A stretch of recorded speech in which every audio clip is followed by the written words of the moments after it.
So there's a huge focus on closing the gap when it comes to wealth in this country in particular. And that takes repetitive actions and behaviors, strategies, putting the systems in place that can effectively build wealth and that also strategically pass that wealth along to the next generation. In order to get to the foundation of those behaviors, to those habits, systems, strategies, there has to be a fundamental education and knowledge around how the financial and economic system works altogether. It also is important to have a good education and a good understanding of these financial terms that we're going to be covering, because you're going to be interacting with other successful people to get on your journey of financial success. So that means in order to build healthy relationships, respectable, mutually respectable relationships, that means that there has to be a level of education and understanding and an understanding of the financial language. So if I'm going to be adding a banker to my team, if I'm going to be adding an accountant to my team, a real estate agent, a lender to my team, if I'm going to be going out and adding, an attorney, etc., if I'm going to be going out and engaging with partners to build a business, if I'm going to be engaging banks to get funding for a business, or engaging investors to invest in a business, one of the number one things that's going to affect my presentation and my ability to develop those relationships is going to be my vernacular, how I communicate, what my understanding. It's going to be essential. People are going to need to be able to tell that you know what you're talking about. And understanding the financial terms that we're going to dive into on this live stream is going to be essential to do so. So at the end of the day, it is very important that we get a good grasp on financial literacy and we get a good understanding of the various financial terms that are going to help us be mutually respected, which is going to lead to healthy relationships and healthy outcomes on our journey to financial success. Hopefully that all makes sense so far. For those of you coming into the live stream, leave a like, leave an emoji, let me know you're in the building. Any real significant comments or questions, leave a super chat. I'll be glad to get to that for you. Other than that, I'm going to shout every single one of y'all out for coming into the building. So when it comes to there's certain financial terms that we all need to understand. Understanding key financial terms like net worth, assets, liabilities, compound interest, and diversification to effectively build wealth through saving, investing, and responsible borrowing. Terms such as home ownership, retirement accounts like IRAs, and the concept of intergenerational wealth are also vital for long-term financial security and closing the wealth gap. So it is essential, absolutely essential, to have a good vernacular, a good vocabulary, and a genuine understanding of the various financial terms that make up wealth building, that make up the banking system, that make up the lending system, that make up the business, the tax, the accounting, all of these different things. If you want to be able to successfully weed out people who are trying to con you, scam you, if you want to be able to vet legitimate business partners, legitimate investors, legitimate people who you want to be working with, you want to hire professionals, etc., you need to talk the language. Many of you are already professionals in your given right, in your given field. There's certain terms, there's certain verbiage and vernacular that make up a whole language in your given field. When it comes to money, money has a language. Wealth has a language. And many of us have been unable to acquire or develop that language because it hasn't been introduced to us. This is the first real era where we have relatively democratized access to financial literature. It's like the first real era. It's really the first generation or so. So how y'all doing coming in the building? How y'all doing? Appreciate y'all joining this evening on this beautiful Sunday that we have going on. Now watching some of y'all favorite sports teams, etc. So shout out to y'all. So what are some of these terms and financial concepts that are important? We're going to start at the high level with a couple of them. The first one is going to be net worth. And arguably, this is one of the most important ones as an accumulative representation of where you are financially. Does that make sense so far? Y'all let me know down in the chat. So the first one is net worth, the total value of one's assets minus their liabilities. To close the wealth gap, the goal is to increase your net worth. That is one of the monikers on this channel that I cover many times over. I've covered a lot of times in previous videos. We need to grow our net worth strategically. And net worth is very important because that is going to be an accumulation of assets. So we're talking about anything that could be sold for value versus liabilities, which is any debt or money owed to any other outside entities that's on the books. So if you own a home and there's value in that home, even if you own cars and there's value in that cars, there's jewelry, there's cash in the bank, there's stocks, retirement accounts, any of these different variable, tangible assets or even financial instruments can count. Those of you coming into the live stream live, y'all make sure y'all leave a like. Let me know y'all in the building. If y'all have any questions, leave a super chat. Otherwise, just giving a shout out. What's up, Isabella? Or Isabel. So net worth is huge. It's very, very, very important. And I would make the argument that it's one of the most important, because your net worth is going to be a representation of what you've accomplished financially. It's also going to be a representation of the company you're able to keep. It's going to be a representation of your ability to control your environment around you. If you have a healthy, high net worth, it doesn't always mean you're financially free, let's be fair, but it could be a good representation that you're in financial control and that you may be very close to financial freedom. You just need to tweak some things or make some additional moves. So assets is next on the list. Assets are going to be a part of net worth. It's the positive part of net worth, right? So what you own, such as real estate, stocks, bonds, and savings accounts, or any various other financial instruments in cash, that's going to be assets. It can be tangible things too. Gold, silver, precious metals. Nowadays we have digital assets coming into the fray. You may be able to throw that in the bucket. At the end of the day, assets is going to be important because that's what we want more of. We want to accumulate a lot more assets. And so understanding what defines as an asset is very important. Liabilities, very important, because we want as few of these as we can possibly have. In money, in relationships, period. We want as few liabilities as possible. So what you owe, including debts like mortgages, student loans, and credit card debt. Now, this is important. You can use liabilities to leverage yourself into assets. This is very important. So at the end of the day, this is important for you to understand that liabilities are not an immediate drawback, like just no matter universally, they're just bad. That's not always the case. Liabilities can be strategically acquired and leveraged to get assets. As a matter of fact, that is an arguably preferred way to acquire some assets. Real estate being the best example. A business being another great example. Starting, growing, or just purchasing an existing business. Using liabilities like a mortgage, student loan for higher education. That's a liability that is basically leveraging you into an asset. Your higher education is directly correlated to the potential of your earnings and your financial positions throughout your career. There's statistics already that constantly show those who are financially educated, have a higher level of education, have better financial outcomes. It's not one-to-one, but there's a strong correlation between the two.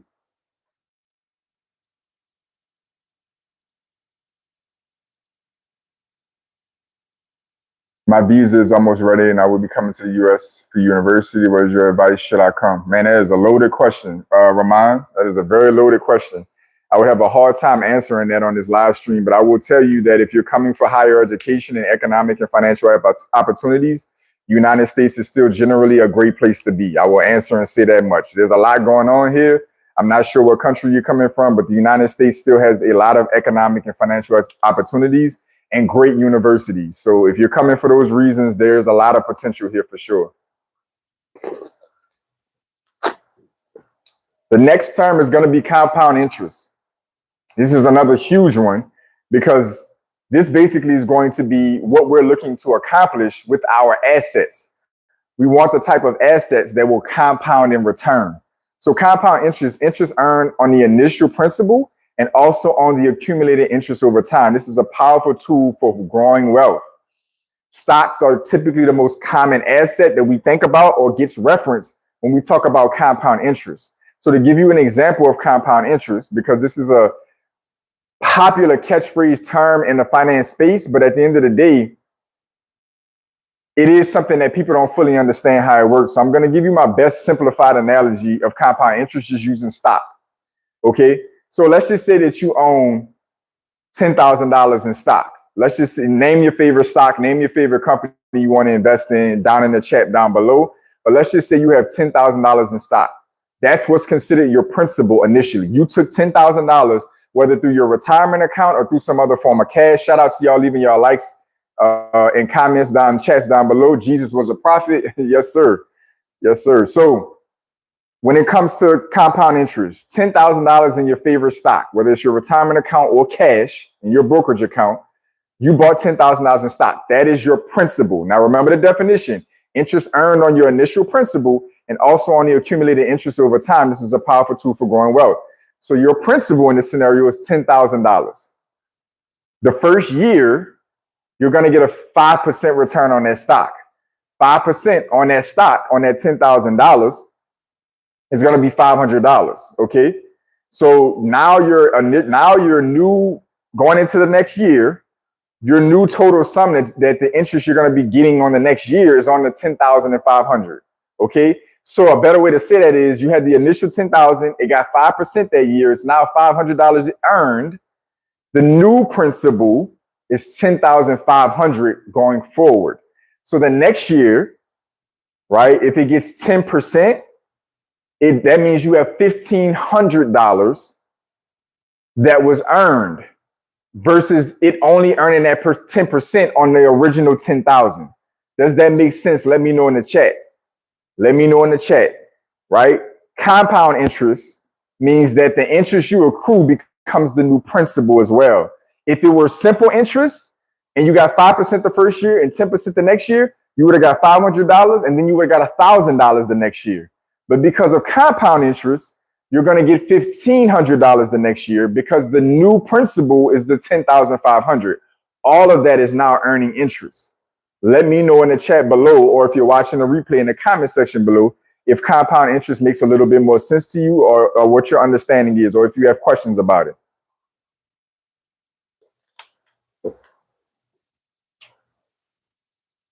All right. So next is going to be diversification, spreading investments across different types of assets to reduce risk. You will learn in the financial system, and I'm a banker that is licensed, a mortgage loan originator license, meaning I can originate mortgages. I have a FINRA investment license, so I can talk about and work with clients on the stock market. I have a life insurance license, and I have a business banking certification and a certified business banker.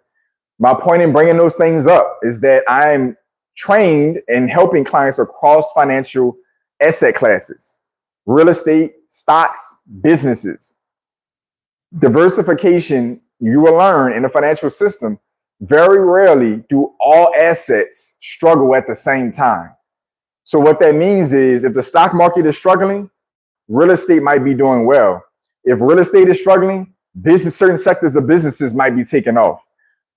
Even within the stock market, if a portion of the stock market is struggling, the tech space may be struggling. The financial sector may be doing fine. You know, it just depends. Real estate's the same way. Commercial real estate may be in trouble. Residential real estate may be hot. Residential real estate in Tennessee might be doing great. Residential real estate in Los Angeles might be doing horrible. Diversification can get on a very granular level, meaning it can get down into the very weeds of one asset class, or it can be broader across multiple asset classes. But the concept is my money is going to be safer and I'm going to continue to grow my wealth if I accumulate enough wealth to diversify. Let's start there, because it doesn't make sense to diversify $200. Like, don't do that. But if you have hundreds of thousands or millions of dollars, then there might be a conversation around saying, I got so much in stocks, I might own some real estate, I might have a business that I have money in, or whatever the case may be, because any given one of those things can start to struggle in a particular cycle or whatever the circumstances may be, but the other aspects are still growing and doing well. So the goal is to continue to have performance in your overall financial portfolio. So you're never just locked in on just one area of the stock market or just stocks overall, just one part of real estate or just real estate overall. So you need to diversify, whether within an asset class or across asset classes. Get in the chat or the comment section down below if there's any confusion or questions there. All right, terms related to building wealth. Home ownership. a significant pathway to wealth building as it creates a tangible asset and means of intergenerational wealth transfer. Home ownership is huge and time tested. And it is very contentious at the moment because a lot of big personalities in the finance space and in the creator space are arguing that owning a home is dumb. Listen, everything takes strategy. Everything, you cannot blindly jump into any financial strategy or asset class without having an understanding on how to make it work for you. It doesn't matter what it is. You can do that same thing in the stock market and F it up. Owning a home and F it up. Starting and growing a business and F it up. Owning precious metals and F it up. It doesn't matter what it is. So home ownership's getting attacked like it no longer works or something like that.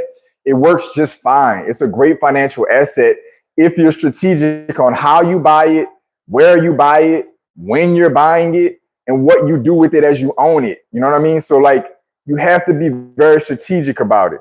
But home ownership is one of those top time-tested proven asset classes in our financial system that is still a viable option in building wealth. I don't recommend you lay all of your eggs in that basket, but it is a great fundamental pillar. And it is a very understandable and more accessible, arguably. I know the stock market is easy to get into, but to get into and actually build real wealth in is a different conversation. Owning a home is practical. You owning a home and paying on a mortgage is practical. So it's a great place to get started and a great asset to have when you get to, the end of your working career and get to retirement or whatever the case may be. Home ownership, we can throw land ownership in there. These are great pathways to wealth creation. Shout out to y'all, DXB Lifestyle. Shout out to everybody coming in on the chat. Retirement accounts, another big one, another common one, another neglected asset class. Retirement accounts. So IRAs, retirement accounts like individual retirement accounts like IRAs that allow for tax advantage saving for retirement are crucial for long-term well-being. So financial well-being. So retirement accounts are going to be IRAs. They're going to be 401ks, TSPs, 403bs, SEPs. So self-employed persons, IRAs, retirement accounts or 401ks. Ton of different financial tools in that bucket. Shout out to everybody leaving their likes and leaving their comments and jumping in the chat. Let me know y'all in the building. I appreciate y'all coming in and getting this information and this knowledge. Happy Sunday. It's a beautiful Sunday too. Happy Sunday. Beautiful Sunday around more parts of the country here in the US. So shout out to y'all. Shout out to everybody coming in. Retirement accounts are a very mixed bag. They're a great place to put money to an extent, especially if you're working a job. They're a great starting place to get into stocks and to start investing. Very good place to get a sit it and forget it kind of investment opportunity. It does require some engagement. It does require some managing. But retirement accounts are a great place because you get part of your compensation from your employer can go there.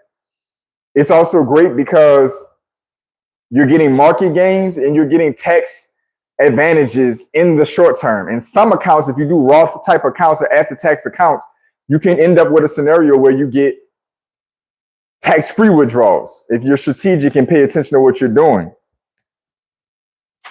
So, very important to exercise retirement accounts. They're not the end-all be-all. Let me be clear.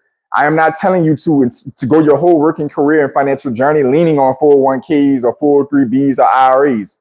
But what I am telling you is not to abandon them or ignore them. If you're already working for an employee that's going to put 3 to 4 to 5% of your additional compensation in there, go for it. If you're already, working for the government and you got a retirement plan, if you're a self-employed person or a business owner, get retirement accounts in place, get IRAs in place. They are very helpful financial tools that will help you accumulate assets for your net worth. One of the first definitions we went over. It's also lendable assets. This is where you get creative. I'm a banker and I'm a banker across the board. So I want you to get creative. They are lendable assets. You can build up IRAs, 401ks, and other retirement accounts and leverage them without even withdrawing the money to get other assets. Buy land, buy property, buy gold and silver, buy other assets. So this is important.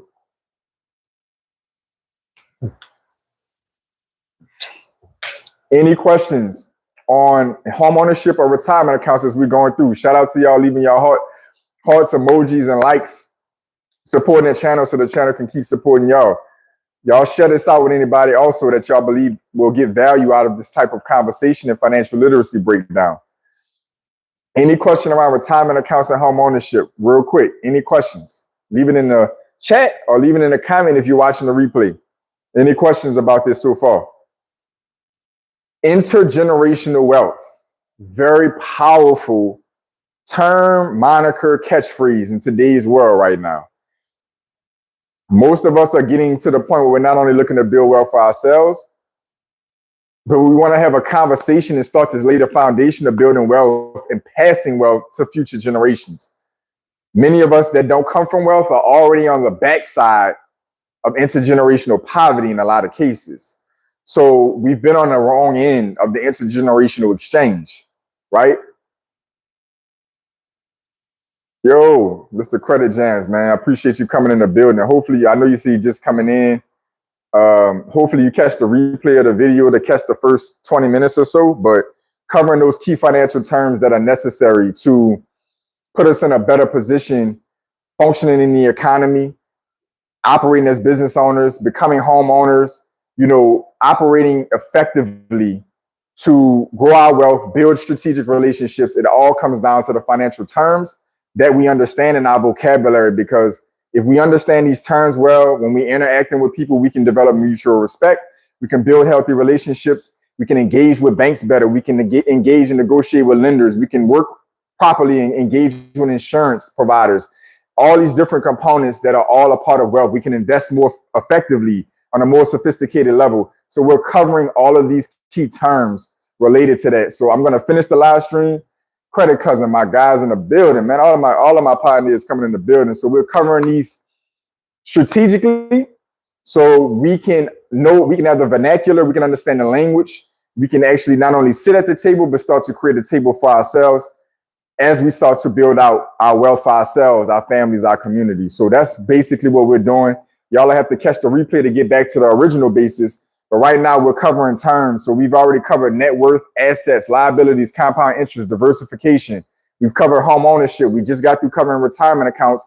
Now we're diving into the topic of intergenerational wealth. Y'all make sure y'all leave a like, leave y'all support. Any specific questions, leave a super chat, support the channel, and I will be glad to continue to give you direct information and take the time out to focus on your questions. So intergenerational wealth, as I was saying, this is one of those things that is thinking beyond ourselves.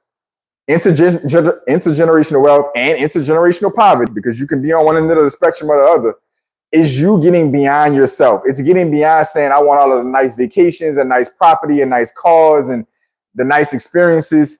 Now you're starting to think about, how do I build something that can outlive me and go on to my lineage, down my lineage? How does it get to my kids, my grandkids? How does it get to my nieces and nephews? How does it get to other people that I care about? How does it get to my church, the schools, my alma mater, my foundations that I care about? All of that.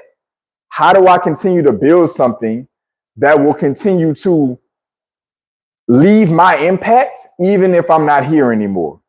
This is the conversation of intergenerational wealth. Hit the thumbs up button. That's right, Credit Cousin. Let them know we in the building. Let them know we in the building. There we go. We running it up slowly but surely. Intergenerational wealth. Wealth that is passed down one generation to the next, a major factor in the existing wealth. We know that there's a ton of intergenerational wealth in this country that we're in.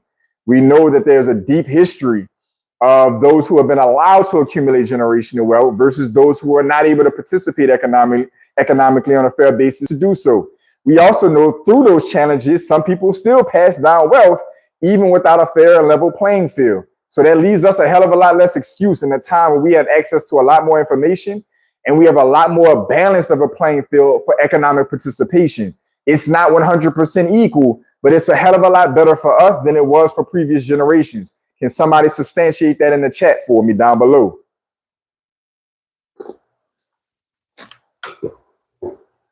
So intergenerational wealth is absolutely going to be a paramount psychology. It's a paramount way to look at wealth and finances.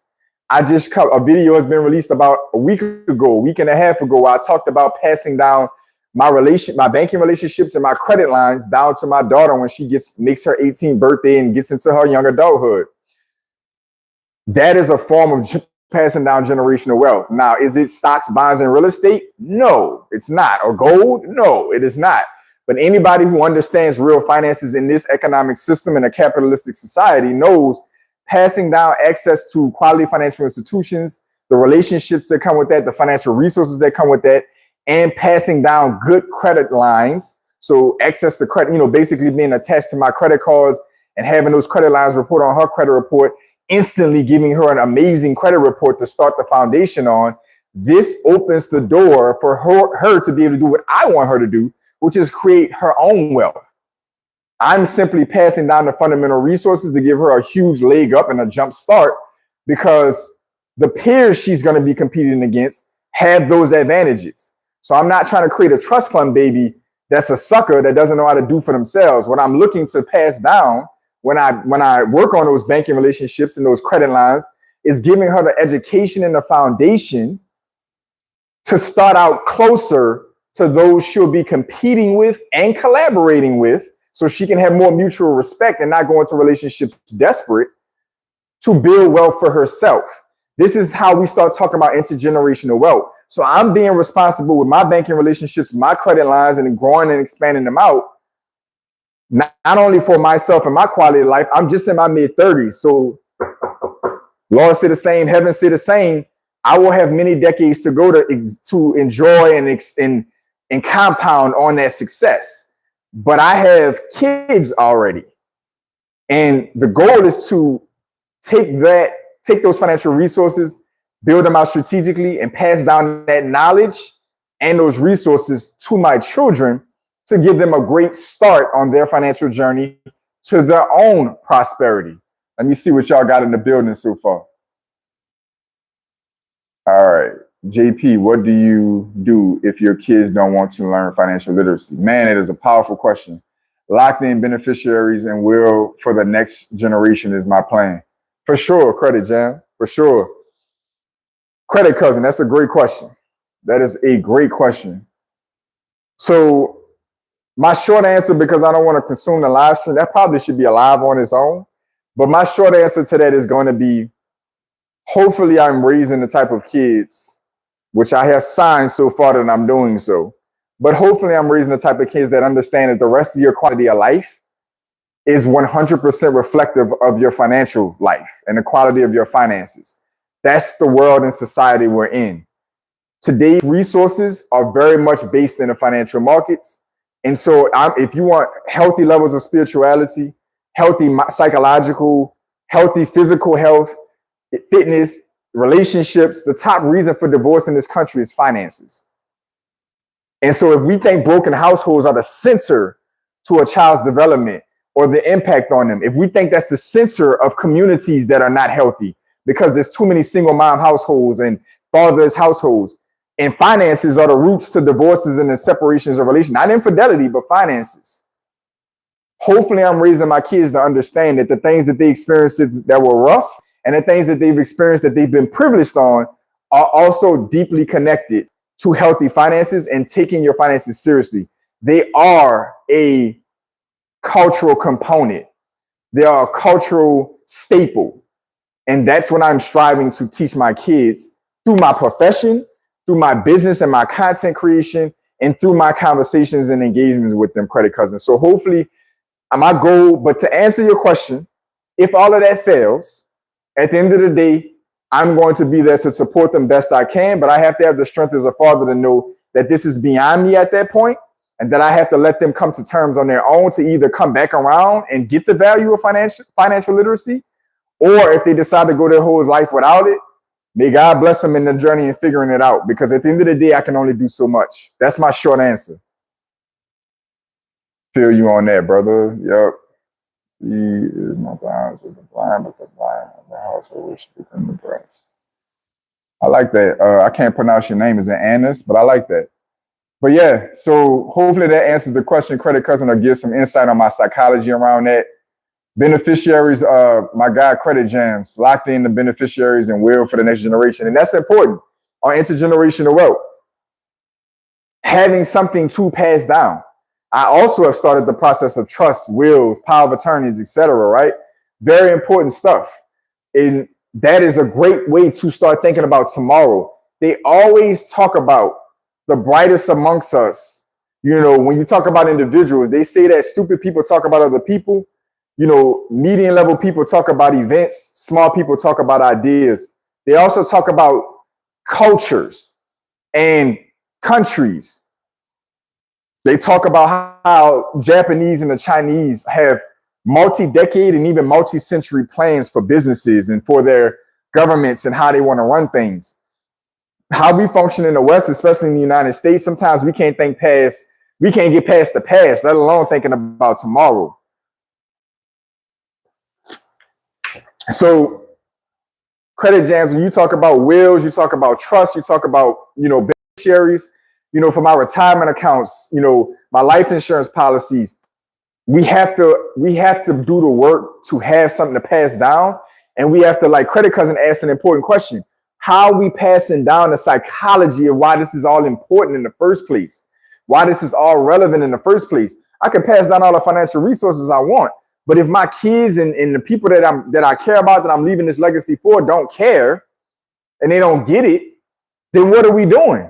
What's the point? At least from an intergenerational point of view, it's not going to make it.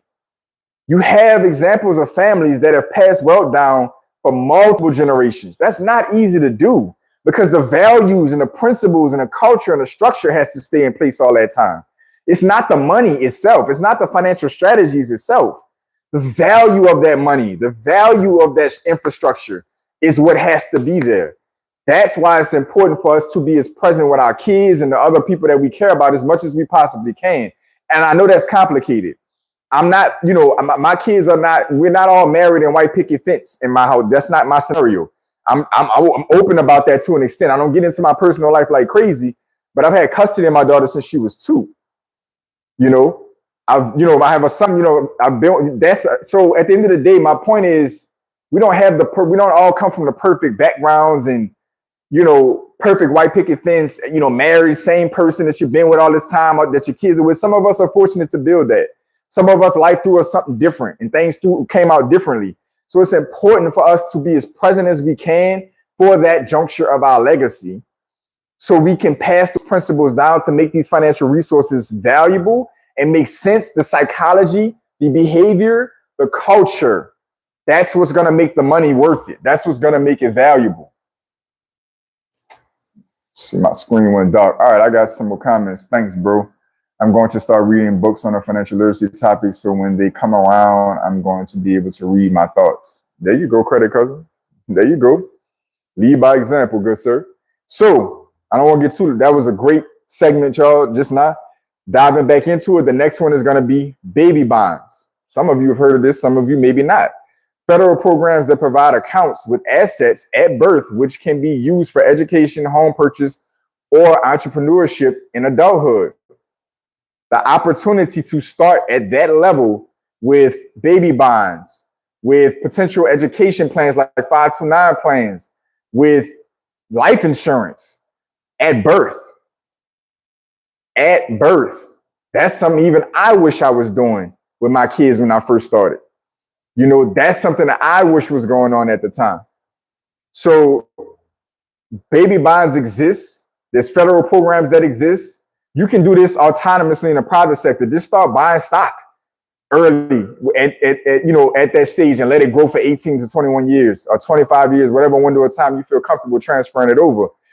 You can do the same thing with real estate. You can do the same thing with bonds yourself, but there are actual programs on the state and federal level available to start at birth or at a very early age, saving and investing for these kids in this next generation. So y'all comment down below and let me know questions, curiosities, or clarifications around that. Baby bonds, starting out at that young of an age with them, putting financial assets in place for them, and allowing the greatest component of successful investing, time, to do the work to add value to those investments. Buying stock, put a few $100s in stock, at birth, but they got 18 to 21 years to grow. Buying a piece of property in a strategic location that has all the potential for growth. Buying it early at that early juncture in their life. Life insurance, same thing, at the cheapest rate it's ever going to be. So by the time they grow up, they can take it over. It's going to be the cheapest it could be. These are the kind of things that we need to be thinking about as early as possible in these young people's lives when we talk about intergenerational wealth and baby bonds and all of these different things. Like, it's important to start knowing these financial resources and tools are out there. It's a hard task, but if we can capture a few family members, it may allow us to capture many. So I just keep speaking out to the ears that are listening. Man, that's all you can do, Credit Jams. I literally, that's all you can do. You just encapsulated the journey for myself, Credit Cousin that's on this live, and others that are out here, yes, building brands, building businesses, looking to make money, but are still taking the time out, even when it's not profitable, to still put this information out. That's all we can do. I'm literally a banker by trade. So I see sometimes, 5-10 clients a day. In a year, I might be shaking hands and sitting down with hundreds to potentially 1,000 people in a year that are, everyday clients, business banking clients, investment clients, mortgage clients. You know what percentage of those people actually listen and actually take the advice and actually take the guidance that we're putting out? Like, come on, man. Come on now. The wealth gap that's there, the top 1% statistics that are there wouldn't even be there. You wouldn't even have the levels of poverty and the levels of one paycheck away from disaster that we have if people were really taking this seriously and trying to listen. That's the God's honest truth. My bad, writing financial literacy books. Oh, yeah. Not reading them, but writing them. And when my adult kids get ready, reference to information in the books. You already writing a book, Credit Cousin, with your YouTube channel. I get what you're saying. But your YouTube channel is going to be the ebook. It's going to be the ebook. That's another reason I'm doing this. For those of you who are my pioneers on the channel that have been watching me for a minute, and y'all leave y'all likes. So see some more of y'all coming in the building. Leave y'all likes, leave y'all emojis. Thank y'all for coming in, taking the time out on this beautiful Sunday to spend a minute. For those of you who have been around me for a minute and I haven't said it, one of my top reasons for getting on YouTube, because I am not in front of the camera person. I've become that. I've become a public speaker and in front of the camera person. I do speaking events in person as a banker at events in front of crowds. I'm doing it on YouTube. Part of that was the expansion of my career, the building of my brand, the building of a business over time, all of that. But at the end of the day, one of my biggest reasons for this YouTube channel, and the reason that every video I've ever done, no matter how embarrassing or horrible it was, is on this YouTube channel, is to pass down to my kids. I want my kids to be able to look at this for one and see what their dad was doing and how he was spending his time and how he was growing and advancing, and watching my journey from the first fumbling ass video that I put out to over 700 uploads in less than 3 years and not stopping. I want my kids to be able to look on this channel. As bad as these videos have been, every single one of them, for the most part, has been packed with financial gems. They can watch just this channel from upload 1 to upload 700 and plus, or wherever we at right now, and get some kind of financial wisdom, guidance, or value. So you, Credit Cousin, to say that, you already writing your story, my guy. You're already writing your ebook. You're already writing something that your adult kids and any other people, in your lineage or around you can truly look back and not only see your legacy and how you decided to inject your time and the wisdom and life experience that you've been through and that you put on your channel, but they can actually get actionable financial advice, guidance, and steps from a trusted source. You're already doing that. So shout out to you. But I definitely support you in the book thing. That is something I want to graduate to in the near future, or the moderately near future as well. There's a lot of work to be done in the content creation space, but I absolutely want to transfer over the courses and books as well. There's so much value to be had. Facts. Confidence is built over time. Absolutely. Trust me, I wasn't giving up. Some of them early videos rough. You feel me? They rough, but I don't give a damn. Because at the end of the day, I know that I had a real message. And right now, I can present in front of the camera like it's water, but that's 700 uploads later. Like, at the end of the day, public speaking is the same way. Like, it was fumbling and low talking in tones the first time. I can stand up in front of a crowd right now off the top of the head and host a whole, seminar with little to no problem. I can answer live Q&A questions with no problem because I know my stuff. I've learned and mastered my craft. I'm mastering my craft. I'm always a student, but I'm mastering my craft. I know my stuff. I know banking. I know lending. I know economics. I know these things. I understand them. So at the end of the day, yes, confidence is built over time. And we're documenting our journey every step of the way. We have amazing viewers like the ones on this live stream right now that are consuming this information live. We're going to have ones that come in after we put this out. But hopefully our kids will value the work that we've laid down for them. So that's my tangent on that at the moment. Shout out to y'all for these amazing comments in the chat, by the way. Shout out to y'all that's showing that support and engaging like that. It's really good stuff. So terms for responsible financial management: budgeting, debt management, risk management. Listen, let's talk about these because they're unsexy as hell.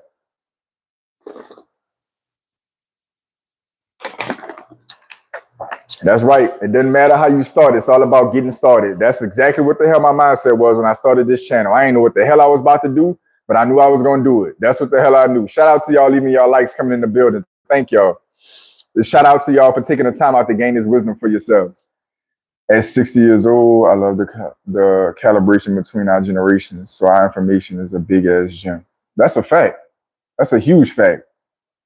Just a huge fact. Big facts.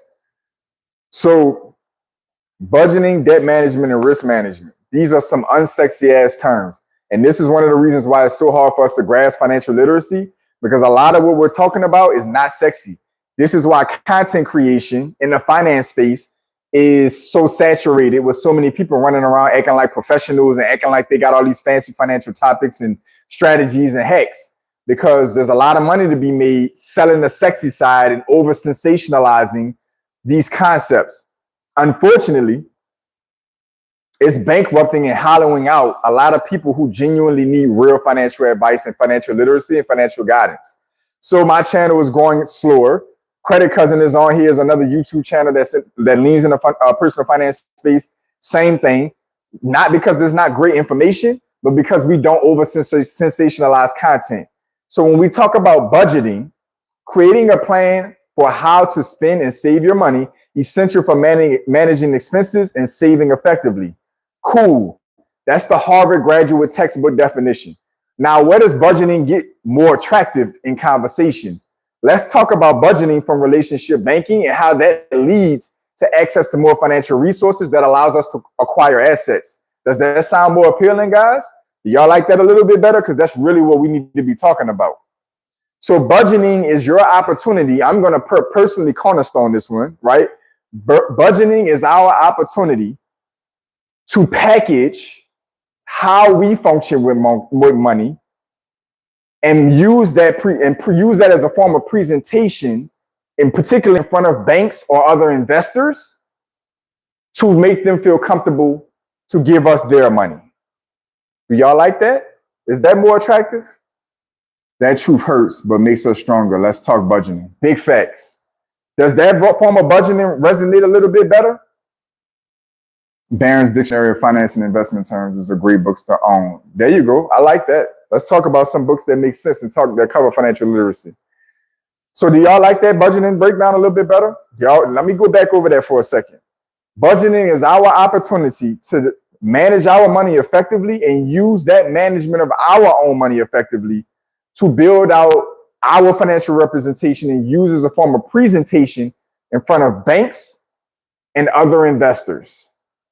This is what relationship banking is at its core. At its core, this is what it's about.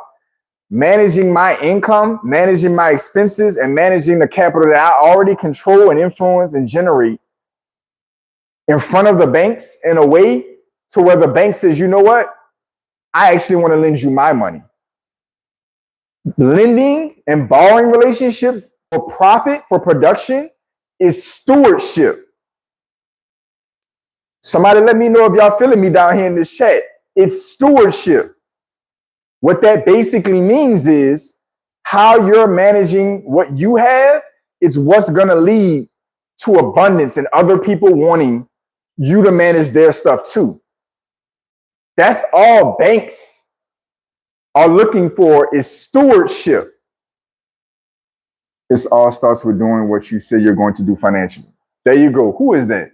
Lotus Flower. I love that. I love that, Lotus. Welcome in. I love that comment. Credibility. Face card. You being a person of your word and demonstrating it through your financial habit.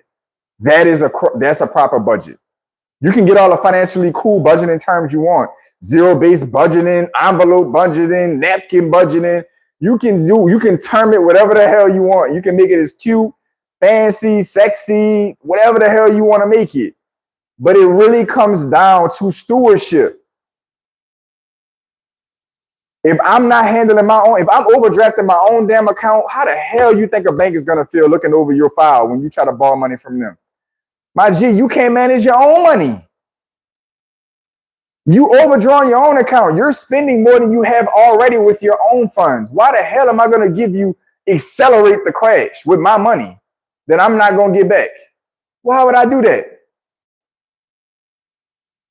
I need to be able to display that I can keep my word and function in a healthy manner. So money is psychology. Money is behavior. Money is a manifestation of what's going on up here. Your bank account, your budget. That's why I love Lotus's comment. Lotus, that's brilliant. At the end of the day, it all starts with doing what you say you're going to do financially. Are you a person of your word? What integrity do you have? Your integrity transfers over financially. That becomes your credibility. Credit. Are you going to pay me back the way you said that we agreed?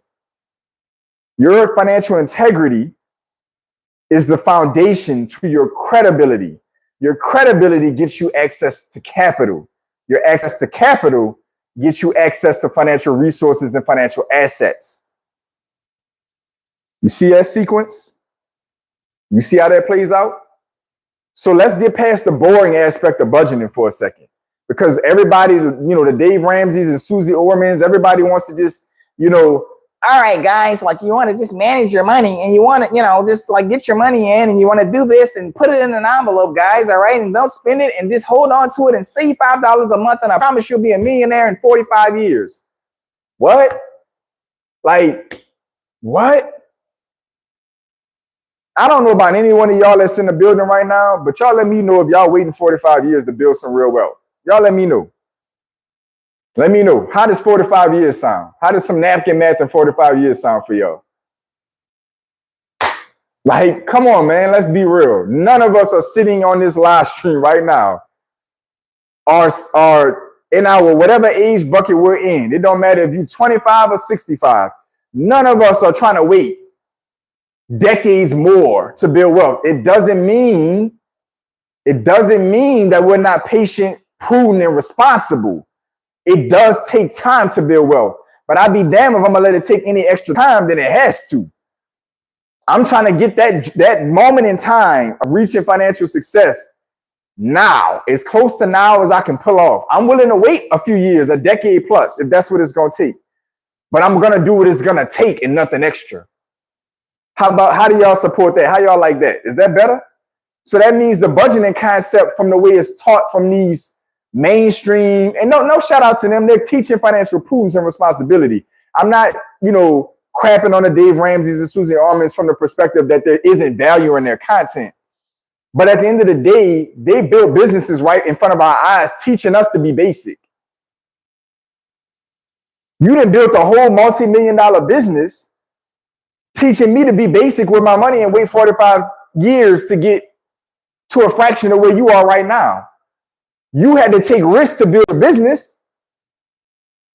You probably don't tell us, but you didn't use all cash to build your business either, even though you're telling me to stay away from debt.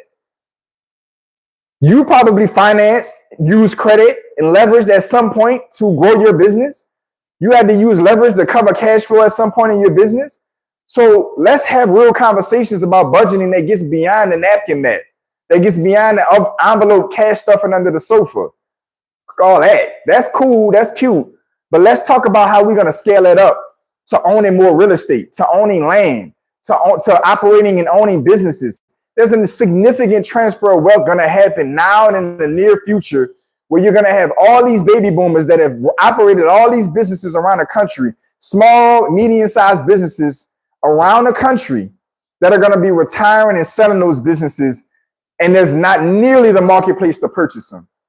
I don't want to be talking about a goddamn napkin mat zero-based budget to save $5, $10 extra a week to hopefully be a millionaire in 45 years when some 70-year-old is tired of the laundromat in some community somewhere that's generating $1 million a year in revenue and $250,000 in profit that I can use my budget to present to the bank, and the bank turn around and give me a loan to buy that $250,000 a year profiting business that's already operational. That is the conversation I want to have. You can keep the rest of that shit. You can keep the rest of it. I don't care about that. That's cool. That is only useful when it starts to get me where I'm looking to actually go. How do y'all feel about that? Man, look, credit cousin. One of the 4 C's of credit. Talking about a Zoom, I think we can do a live stream. Right here, we can join live streams together. I'm going to work on that for the next live. You can't scale without leveraging credit. That's a fact. Relying on cash alone is not a good idea if you're looking to actually grow and scale. That is a fact. Money is really an energy. It flows when you direct it. Whether you accumulate it or invest it or burn through it, choice is yours. That is a huge fact. Lotus, I don't know who you are, but you winning my heart over on this live stream in this chat right now. You're doing a phenomenal job. That is another gem. That is a beautiful encapsulation that I thoroughly agree with. Money is really an energy. That is a fact. We've made tangible constructs like currencies and all these other things around it. But at the end of the day, it is a transfer of value as a form of energy. I agree. And it is up to you how you decide to manage it. So the next one, we talked about budgeting, debt management. Let's talk about debt management before we get off, and risk management before we end this. Strategies for effectively borrowing and repaying money, which helps individuals avoid accumulating overwhelming liabilities. Now, when we talked about liabilities at the very earlier part of the live stream, I made it clear that we want minimal liabilities in order to increase our net worth, right? We want liabilities down here and assets up here. But I made a caveat. I put an asterisk next to the fact that I got you, credit cousin, because I am confident there's a way to do a joint live stream at the same time where you can join on. So we just need to test that out. And I would love to do that. I'm going to make that clear in front of everybody. I would love to do a joint live stream where we cover these kind of topics collectively live together. So we will work on that in the very near future, like ASAP. We just need to test it out. So when we talk about debt management and liabilities, I made it clear, I put an asterisk that liabilities are actually, when strategically used, like partly complimenting what Lotus just said in the chat, when strategically used, you can acquire assets using your liabilities. That is what the kind of content we're putting out is all about. It's not encouraging you to get in debt to get in debt. It's not encouraging irresponsible use of funds. You are learning to manage your own money so you can become a great steward to manage other people's money. It is your job to be a good steward with that money, to invest in something productive that everybody else can come back and eat off of. Does that make sense? So debt management is important because we only want the debt to acquire assets. That's really all we're looking to accomplish.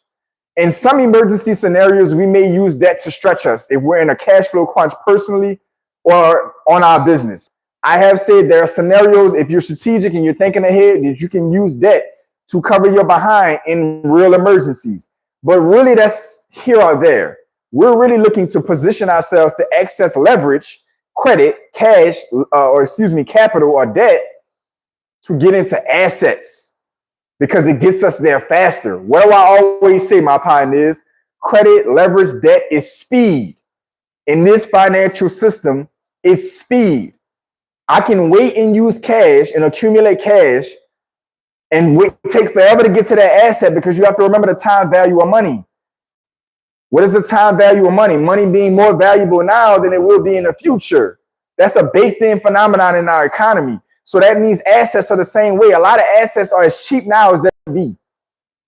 So the sooner I get my hands on it, the more appreciation I can benefit from. So if I can't save the cash fast enough, I don't make 6, 7, 8 figures a month that I can just take large chunks of money and go buy homes and real estates and portfolios cash every month, which hardly none of us fit the bill for, by the way.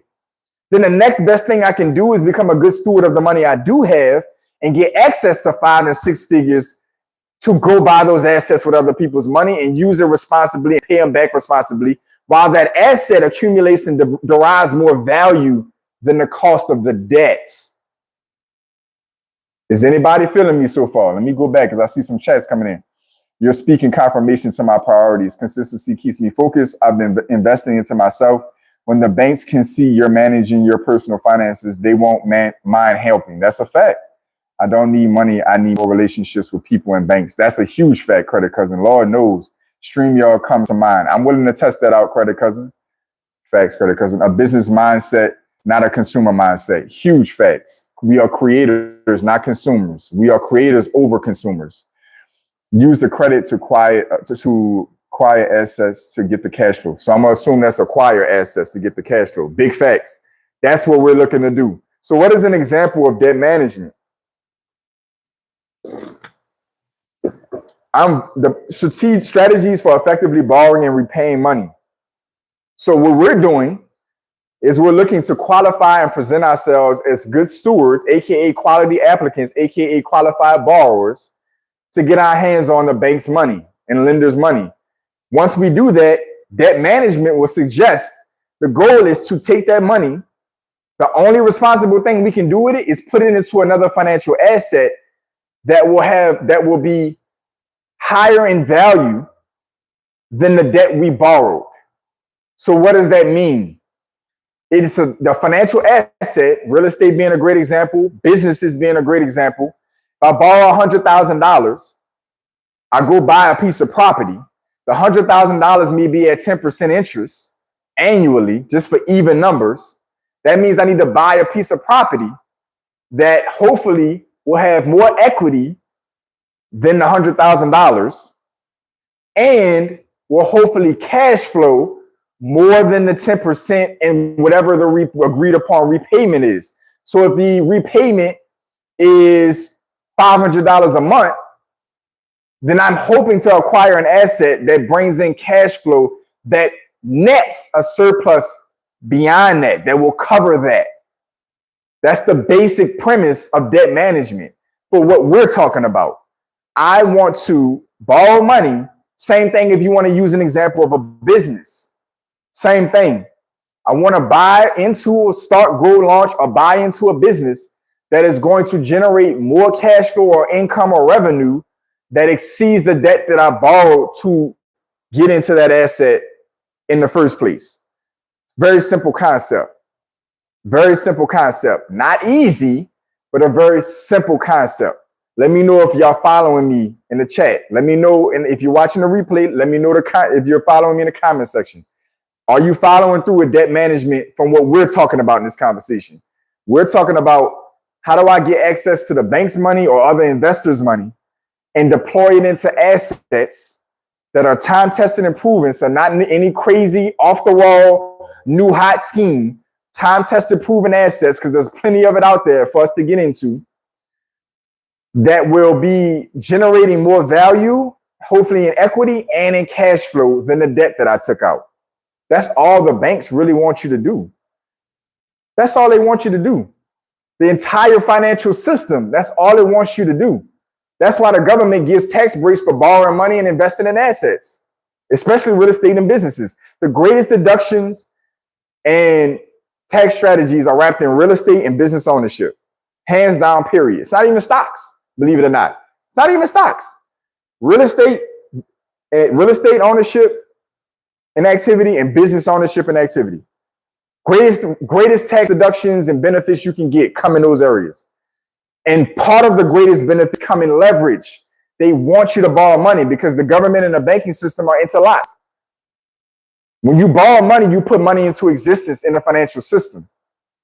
I don't know how many of y'all may be aware of that. 90+% of the money in the world is credit. It's not cash.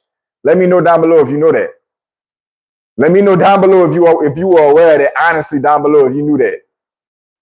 90+% of the currency money in the world right now is debt, not actual real cash.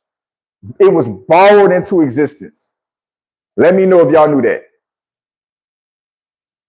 So what that basically means, the government, the banking system, they're interlocked.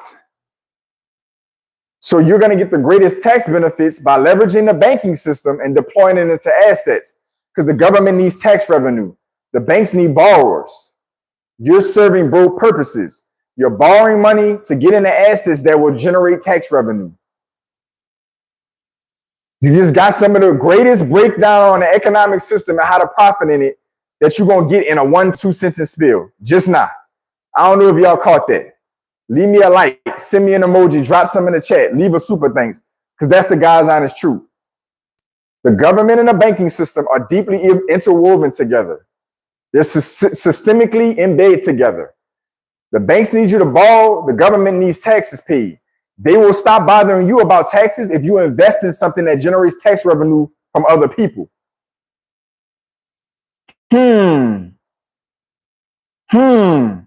So when we start talking about, damn, I can build a financial empire with little to none of my own money, or not as much of my own money, if I can strategically get effective at borrowing from banks and being responsible to put that money from banks in the right financial assets that generates economic activity and tax revenue for the government. So economic growth and tax revenues, because economic growth leads to tax revenues.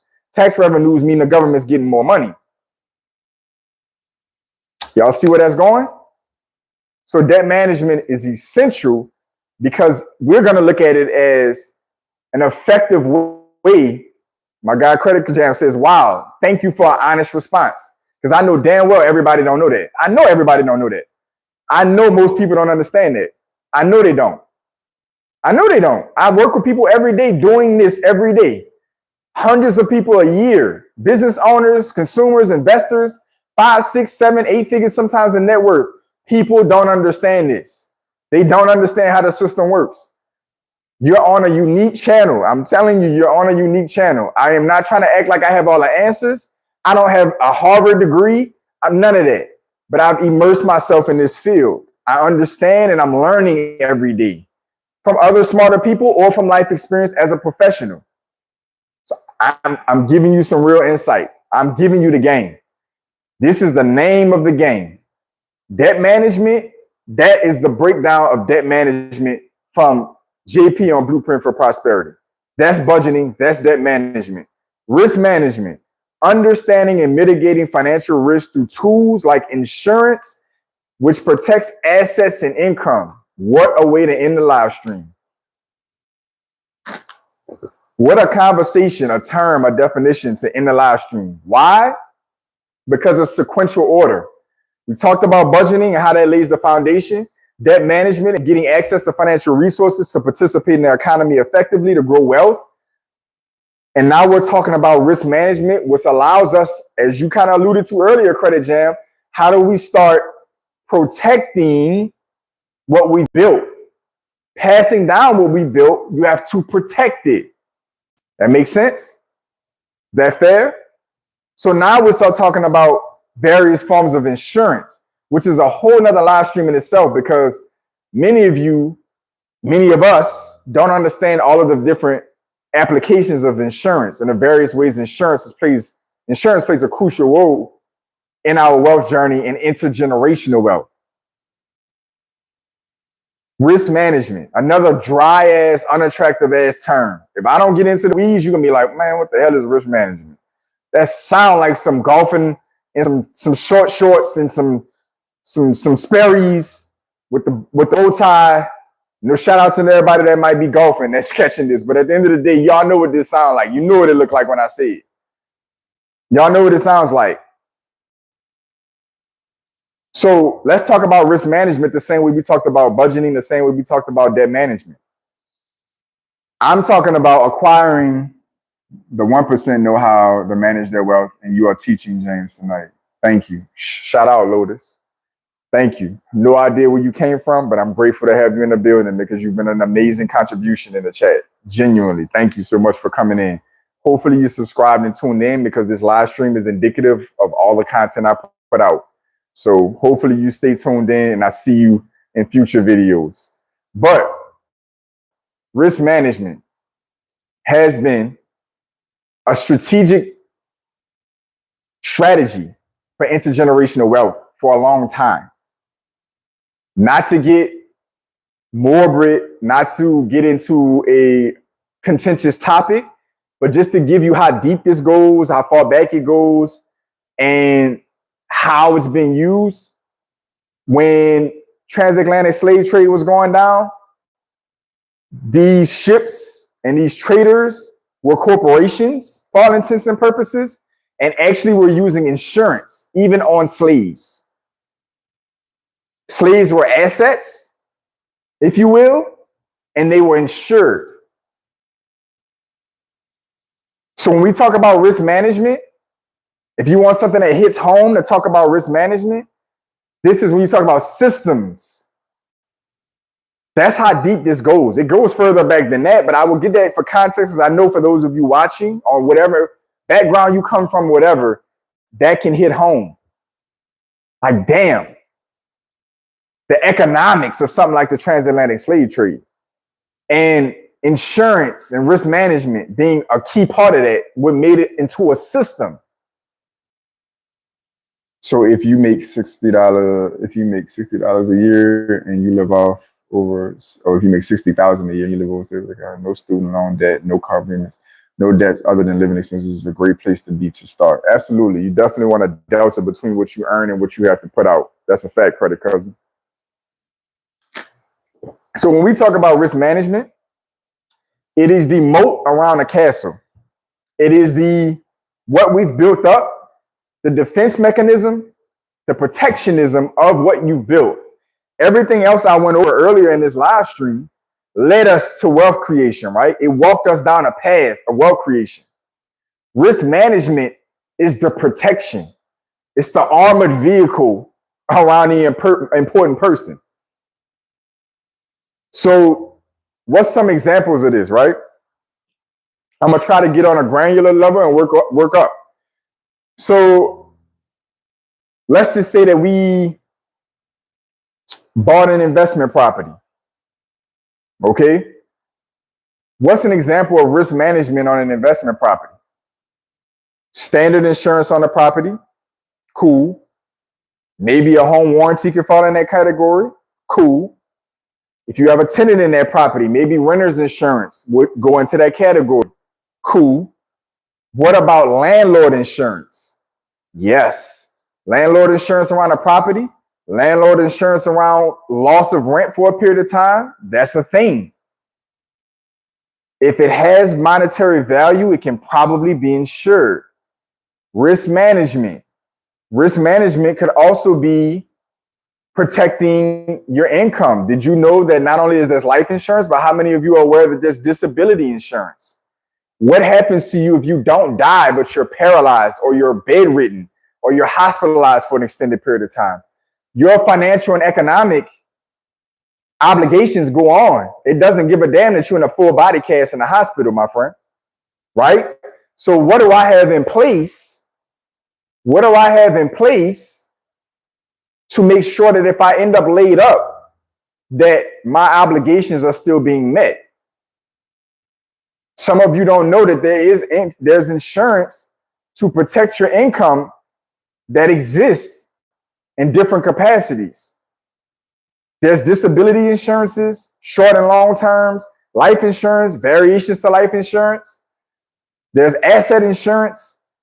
We also need to talk about risk management. So what if we are talking about entity structures, asset protection, same rental property? Do I want it in my personal name? Maybe, if I got enough insurance. Umbrella insurance policies. How many of you are aware of umbrella insurance policies? Right? Basically saying that I put a blanket level of insurance over all assets possible. Over the home, over the business, over the car. Umbrella insurance is going to be that backstop that if your current insurance is breached through lawsuit, that kicks in to cover you so you don't lose your assets. How many of you are aware of that? There you go. That's risk management, credit cousin. Great example. Having cash reserves. That's a budget related. risk management. How you like putting those two together? That's a budget related risk management. My rental property. How about some of the money that I borrow or some of the excess cash flow from the rents? What if I put that to the side as reserves? What if I didn't spend it all?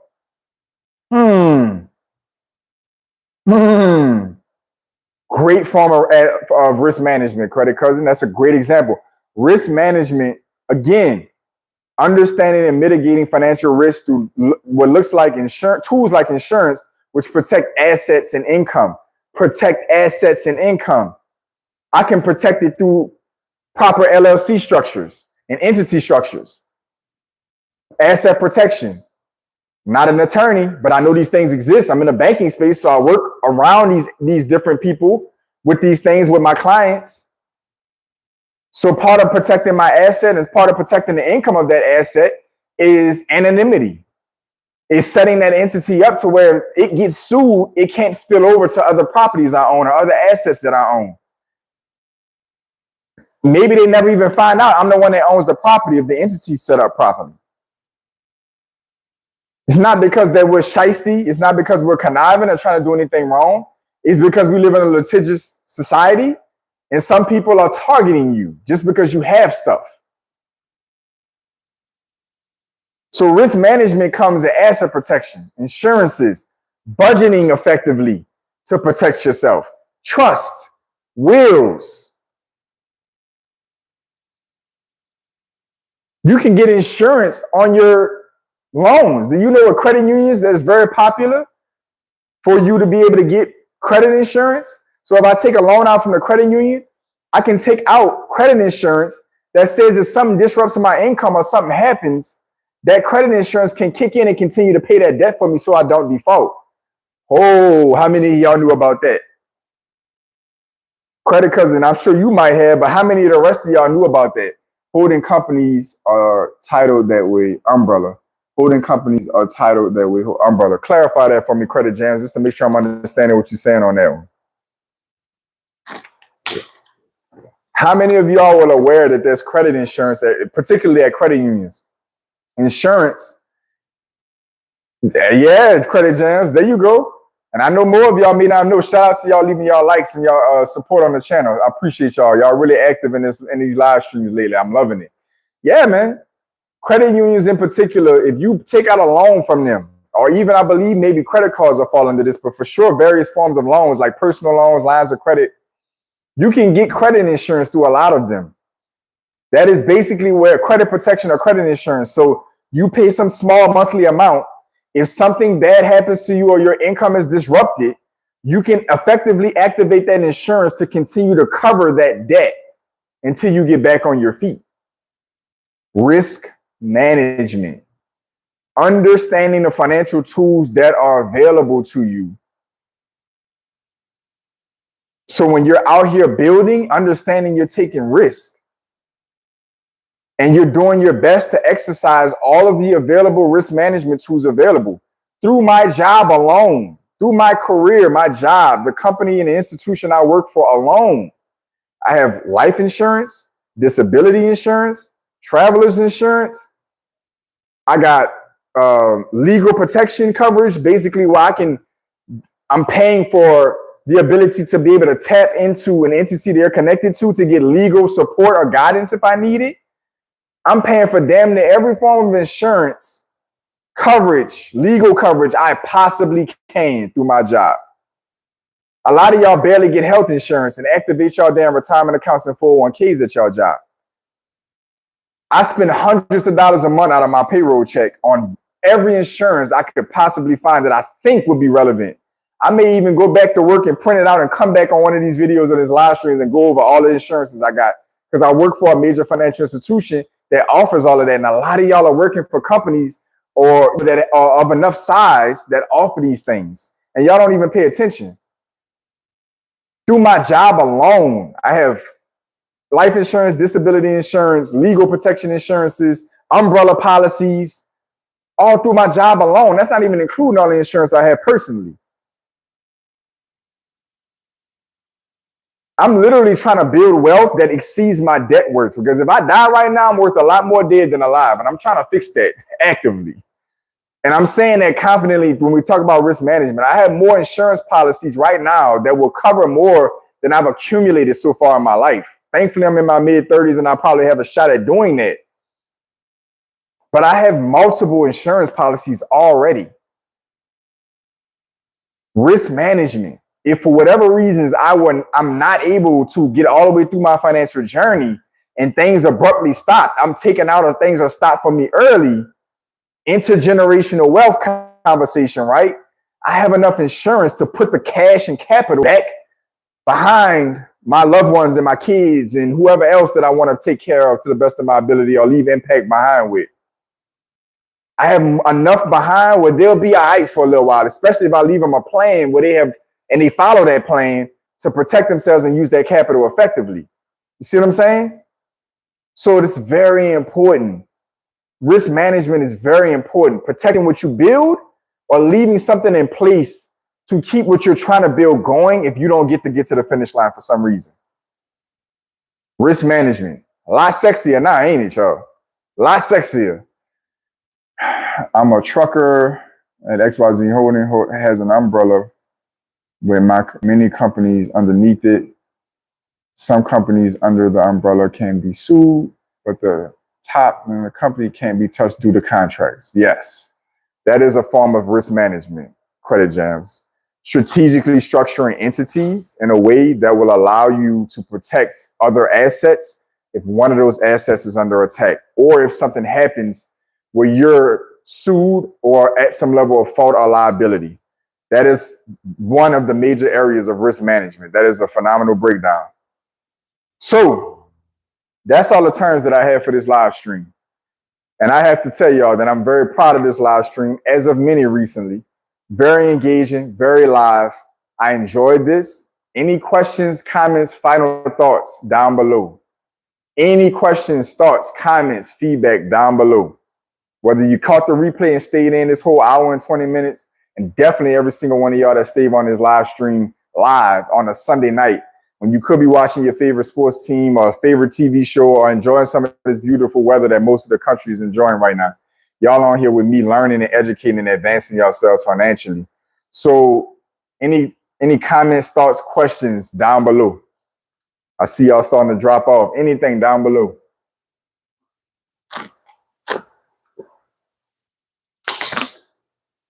Yeah, Credit Jams. We're on the same page.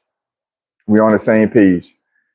Thanks for your time, brother. I appreciate you and we'll stay engaged. Hey, man, I can't ask for nothing more than that. As you can see, I take this very seriously. So every single one of you that take yourself seriously enough to tune in with me, I can't do nothing but salute you. Thank you for coming in. Thank you for the like. Thank you for all the chats. Thank you for the engagement. Thank you for the watch time. I appreciate y'all. Anybody that's coming, anybody with any last thoughts, I see mostly everybody that dropped off as I done closed up. I'll definitely be bringing more questions back to you. Please do. Please engage and feel free to bring questions. Please feel free, especially for y'all regular pioneers. I don't have no problem looking out for y'all and taking the time out to engage with y'all one-on-one. Generally, I'm looking for super thanks and super chats to support the channel and support the time that I put into this. And I expect every single one of y'all to take that time out and take that engagement as well. But I would definitely look out with y'all engagement as well, even without the monetary, extension with the super chats and this thing. So I appreciate y'all. Definitely feel free to bring your questions, comment them down below, jump in the chats. As you can see, I will make sure every single one of these live streams is worth the time. So I'll be glad to engage with you as you do so. To all my pioneers, welcome back. To my new viewers, welcome in. I want each and every one of you to stay focused, stay in motion. I'll see y'all soon.